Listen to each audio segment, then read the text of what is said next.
الله الرحمن الرحيم.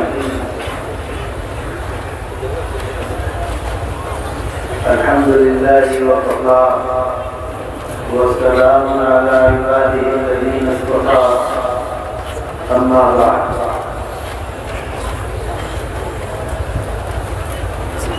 میرے محترم بزرگوں اور بھائیوں، میرے لیے یہ مشکل ہے کہ میں بنگلہ بھاشا سرحدی بھاشا نہیں جانتا اور آپ لوگ میری بھاشا اردو نہیں جانتے.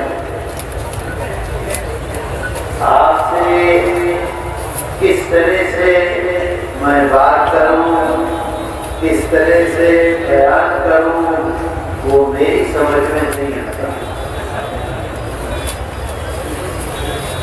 میرے دوستو،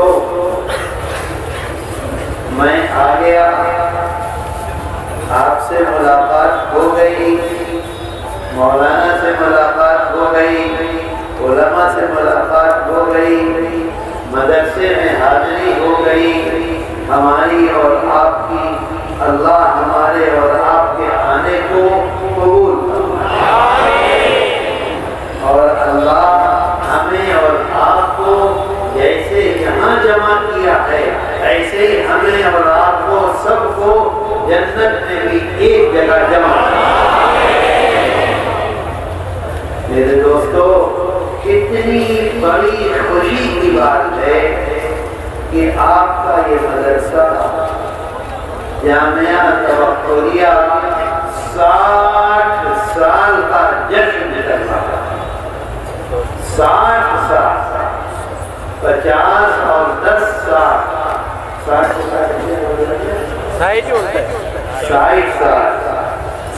سال کا جشن کر رہا ہے. چل رہا ہے، چل رہا ہے، چل رہا ہے. کیا یہ ہماری طاقت سے چل رہا ہے؟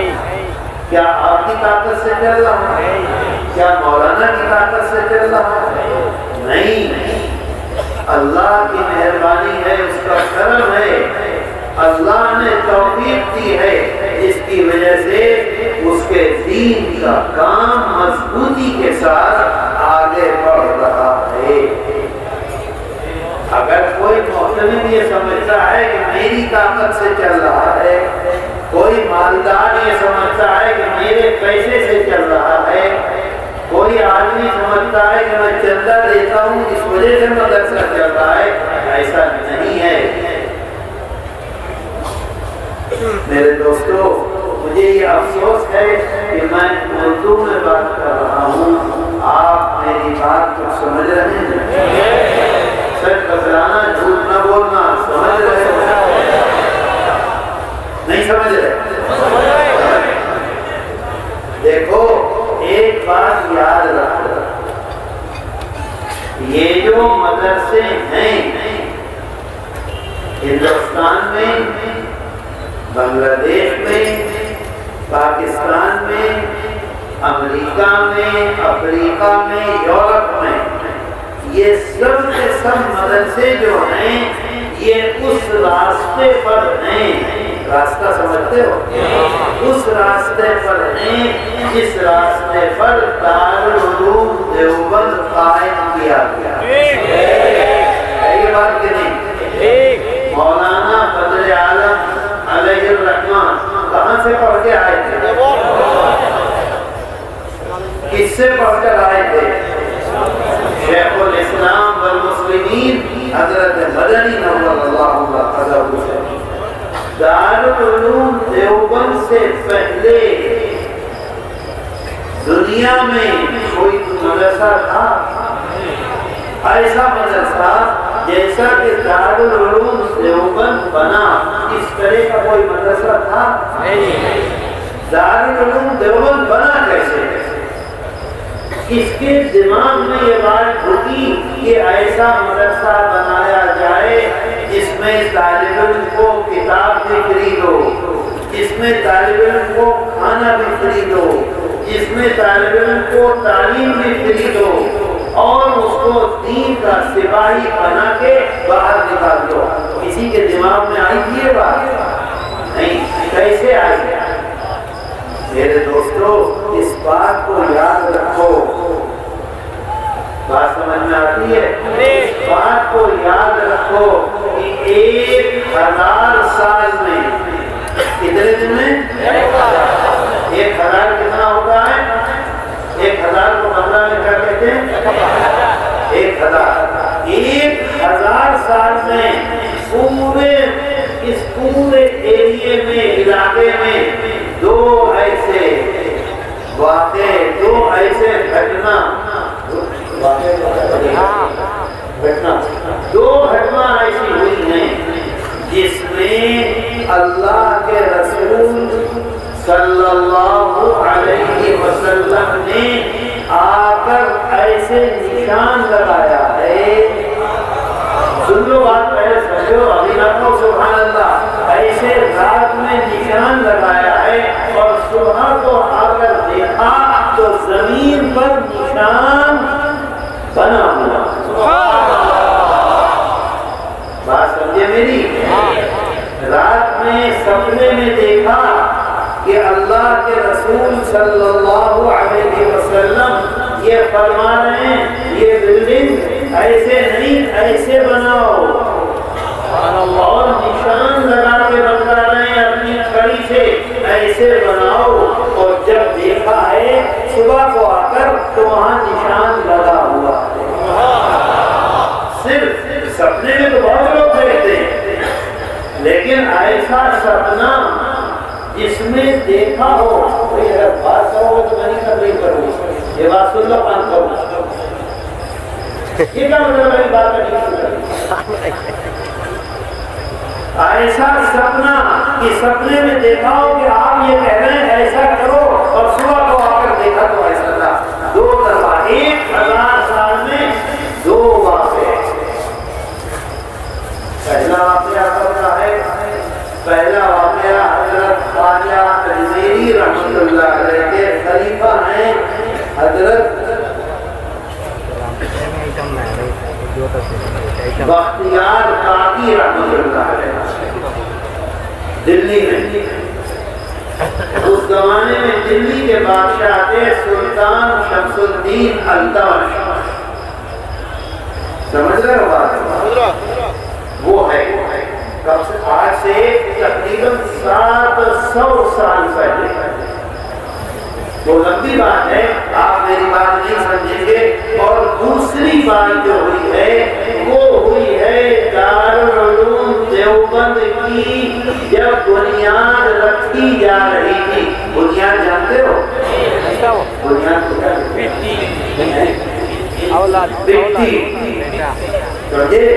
جب دارالعلوم دیوبند کی مٹی رکھنے والے تھے گئے عالم تھے 4-5 دنیا میں عالم نہیں بچے تھے ختم ہو گئے تھے. حضرت مولانا رشید احمد گنگوہی, حضرت مولانا محمد مظہر نانوتوی, حضرت مولانا محمد قاسم نانوتوی, یہ 3-4 عالم تھے. جب یہ بنیاد جب یہ مٹی رکھنا چاہتے تھے تو اس زمانے میں حضرت حاجی عابد حسین, کیا نام تھا؟ حضرت حاجی عابد حسین, وہ بھی بنیاد رکھنے والوں میں تھے. انہوں نے رات میں خواب میں دیکھا کہ اللہ کے رسول صلی اللہ علیہ وسلم تشریف لائے ہیں. فرمایا تم نے جو مٹی رکھی ہے یہ ٹھیک نہیں ہے, ایسے مت رکھو, ایسے بناؤ ایسے بناؤ ایسے بناؤ. بات سمجھے میری؟ نشان لگا کے بتا رہے دیکھو ایسے دیکھو ایسے دیکھو ایسے. جب تمہاری مٹی ہے یہ غلط ہے. حضرت حاجی عابد حسین رحمۃ اللہ علیہ صبح ہوتے ہی, صبح سمجھے, صبح ہوتے ہی چھڑی لے کر وہاں تشریف لائے جہاں مٹی رکھی تھی. تو دیکھا رات میں خواب میں جو جگہ دیکھی تھی اس جگہ پر نشان لگا ہوا ہے.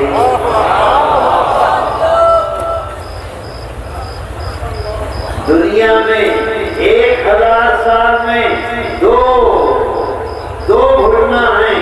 ایک حضرت خواجہ بختیار کاکی رحمت اللہ علیہ کے زمانے میں لمبا قصہ ہے، اور دوسرا دارالعلوم دیوبند کی جب بنیاد رکھی جا رہی تھی اس وقت. یہ مدرسہ کس سے جڑا ہوا ہے؟ اس میں جو کام کر رہے ہیں جنہوں نے اس مدرسے کو قائم کیا اور بنایا، وہ کہاں سے پڑھ کر آئے ہیں؟ دارالعلوم دیوبند سے. ہمارا سلسلہ، ہمارے مدرسوں کا سلسلہ دارالعلوم دیوبند سے جا کے جڑتا ہے، اور دارالعلوم دیوبند کا سلسلہ ہمارے آقا اور سردار حضرت محمد صلی اللہ علیہ وسلم سے. یہ ہماری طاقت نہیں ہے کہ 60 سال ہو گئے مدرسہ چل رہا ہے، ہمارے اندر کوئی طاقت نہیں. یہ اللہ کی مہربانی ہے کہ اللہ ہم سے کام لے رہا ہے. آج ہم یہاں آئے ہیں، اللہ ضرور ہمارے آنے کو قبول کرے گا، اور اس کا بدلہ جب ہم اس دنیا سے جائیں گے وہاں بھی ملے گا اور یہاں بھی ملے گا. میرے دوستو، مجھے معلوم نہیں ہے، بات نہیں سمجھے. آپ دیکھیے ہمارے ملک میں، ہمارا ملک کون سا ملک ہے؟ انڈیا، ہندوستان. بڑے بڑے مدرسے تھے، میں آپ کے ملک کو نہیں جانتا، ہمارے ملک میں بڑے بڑے مدرسے تھے. بخاری شریف، ہدایہ، مشکات شریف تک کی تعلیم ہوتی تھی. ان مدرسوں کے ذمہ داروں نے اس راستے کو جس پر چھڑی لگائی تھی، کس نے چھڑی سے نظام بنایا تھا؟ بولو کس نے بنایا تھا؟ بتاتے کیوں نہیں کس نے بنایا تھا؟ ہمارے آقا اور سردار حضرت محمد صلی اللہ علیہ وسلم نے نشان بنایا تھا. اس راستے سے اپنے مدرسے کو ہٹا کر اور گورنمنٹ سے مدد نہیں شروع کر دی. میں سچ کہتا ہوں 20 سال کے اندر ان مدرسوں میں ساری رات کتے گھومتے ہیں، اور دن میں اردو کی پہلی کتاب پڑھنے والا طالب علم نہیں ہے. میں جانتا ہوں، آپ کے سامنے بیٹھا ہوا ہوں، آپ کے سامنے بیٹھا ہوا ہوں. ایک نہیں، ہزاروں مدرسے ہیں ہندوستان میں. بنگال میں یہ مفتی صاحب بیٹھے ہوئے، جھارکھنڈر مفتی، جھارکھنڈ میں، بہار میں، یو پی میں، آسام میں، مدھیہ پردیش میں، ویسٹ بنگال میں ایسے مدرسے ہیں جس میں 80% 80% کو کیا کہتے ہیں؟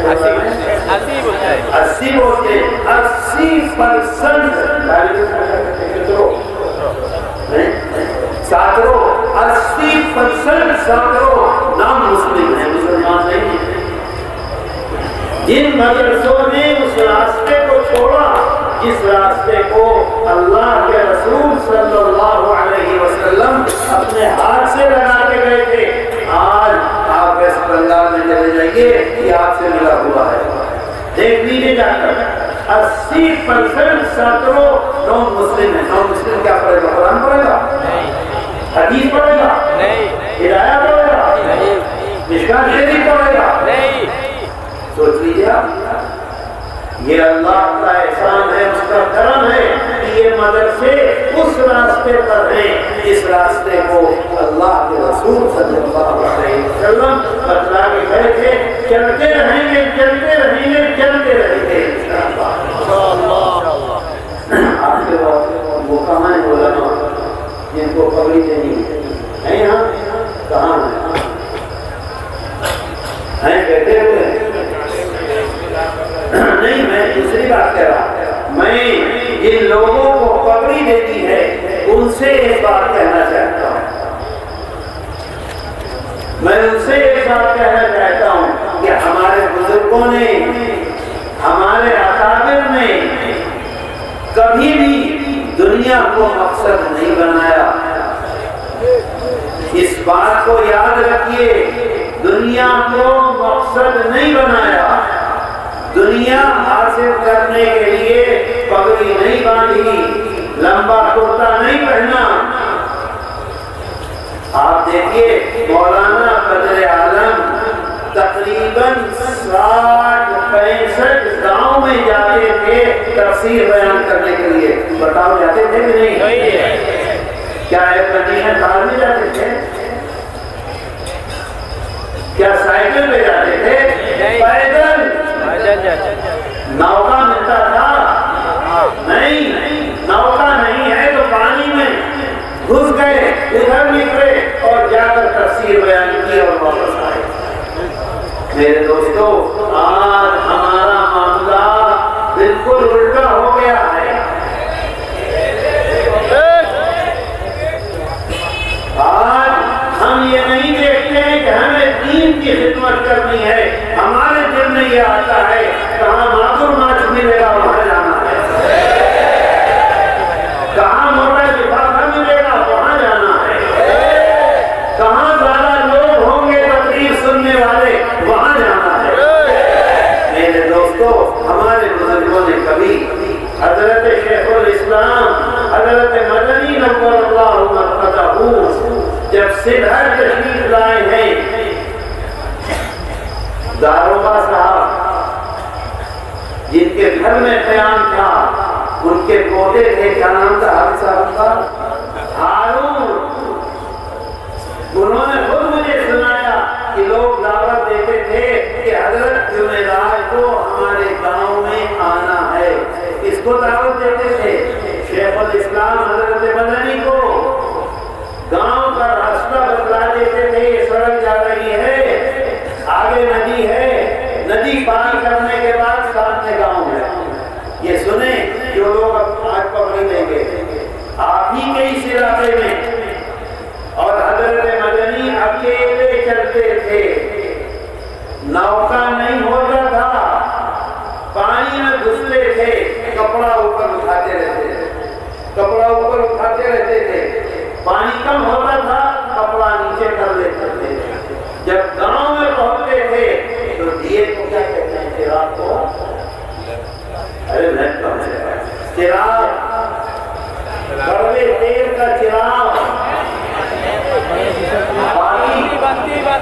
باقی اس کو جلا کر 2 آدمی 3 آدمی 4 آدمی بیٹھے رہتے تھے مسجد میں حضرت کے انتظار میں۔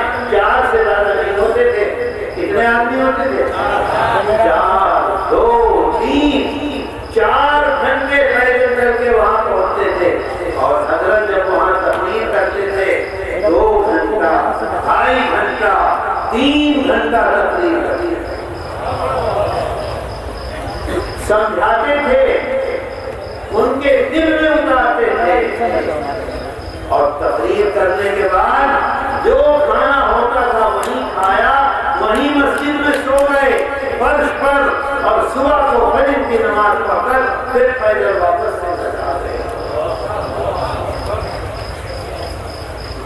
میرے دوستو، آج مجھے افسوس ہوتا ہے اس کا کہ مدرسہ یہ بنا ہوا ہے، مدرسے کی دیوار ہے چاروں طرف، جب ہم مدرسے کے اندر آتے ہیں تو داڑھی بھی ہے، جب ہم مدرسے کے اندر آتے ہیں تو ٹوپی بھی ہے، جب ہم مدرسے کے اندر آتے ہیں لمبا کرتا بھی ہے، اور جب ہم مدرسے کے باہر نکلتے ہیں نہ داڑھی ہے، نہ ٹوپی ہے، نہ کرتا ہے۔ اگر وہ سلام نہ کرے تو پتہ نہیں چلتا کہ یہ مسلمان ہے یا عیسائی ہے۔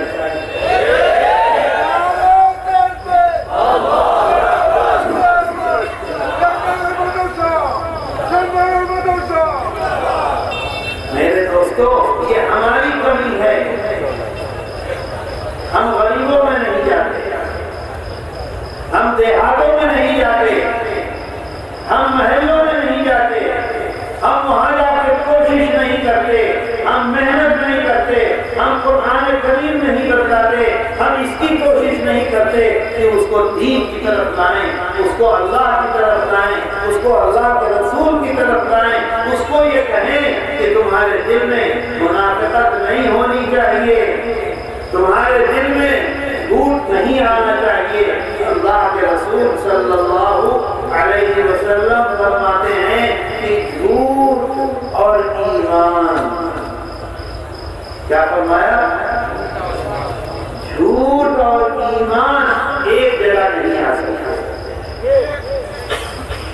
سمجھ رہے ہو بات؟ اگر آدمی جھوٹا ہے تو ایمان نہیں ہے، اور ایمان ہے تو جھوٹا نہیں ہے۔ بتاؤ ہماری زندگی ہے ایسی؟ کوئی آدمی یہ نہیں کہہ سکتا کہ ایک دن میں اس نے کتنی مرتبہ جھوٹ بولا۔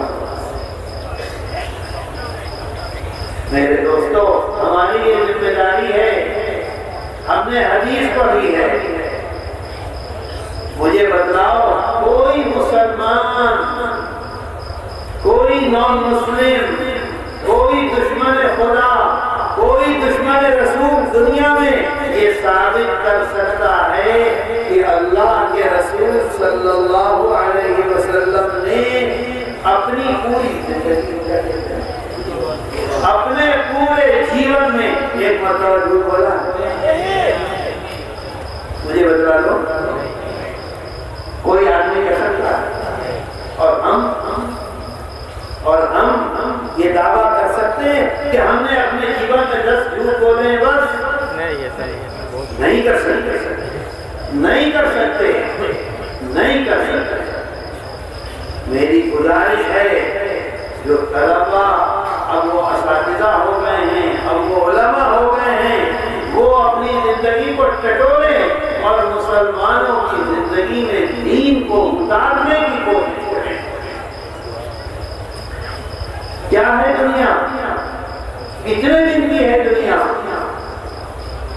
کچھ پتہ ہے کب تک ہے اور کب چلے جائیں گے؟ پتہ نہیں ہے۔ میرے دوستو، اس وجہ سے اللہ کا یہ احسان ہے، اس کا کرم ہے، اس کی مہربانی ہے کہ یہ مدرسے موجود ہیں اور چل رہے ہیں۔ جب تک یہ مدرسے باقی رہیں گے، جب تک مسجد میں اذان دینے والا ملے گا۔ بتاؤ، اگر مدرسے بند ہو گئے تو مسجد میں اذان دینے والا ملے گا؟ مسجد میں نماز پڑھانے والا ملے گا؟ ہمارے مردے کی جنازے کی نماز پڑھانے والا آدمی ملے گا؟ میرے بھائیو، اللہ کا احسان ہے، اس کا کرم ہے کہ ان جنگلوں میں، ان دیہاتوں میں اللہ نے ہمارے دین کی حفاظت کا انتظام کیا ہے۔ میری بہت ادب سے گزارش ہے علماء سے، جو اب فارغ ہو رہے ہیں ان سے، کہ وہ دیہاتوں میں جائیں، وہ جنگلوں میں جائیں اور مسلمانوں کی زندگی کو بدلنے کی کوشش کریں۔ باتیں بہت میرے دماغ میں آ رہی ہیں، لیکن انشاءاللہ آپ کے علماء ہیں، وہ آپ کی زبان میں آپ سے باتیں کریں گے۔ اور میں کوئی ایسی بات نہیں کہنا چاہتا، میں دوسرے ملک کا ہوں، جو آپ کے لیے مسئلہ بنے، نہیں تو باتیں تو بہت مجھے معلوم ہیں، اور ہماری کمزوری سے وہ کام خراب ہو رہا ہے۔ اس وجہ سے ہمیں اس سلسلے میں سوچنا چاہیے، دیکھنا چاہیے۔ اللہ تعالی جو کچھ ہم نے سنا ہے اس پر عمل کی توفیق عطا فرمائے، اور ہمارے بچوں کو دین پر چلنے کی توفیق نصیب فرمائے، اور ہمارے بیماروں کو شفا عطا فرمائے، اور ہمارے مدرسوں کی اللہ حفاظت فرمائے، اور ہمارے ملک میں دین اور ایمان کی حفاظت فرمائے، اور مدرسوں اور مسجدوں کی حفاظت فرمائے۔ وآخر دعوانا ان الحمد للہ رب العالمین، وصلی اللہ تعالی على خير خلقه محمد وآله وصحبه أجمعين برحمتك يا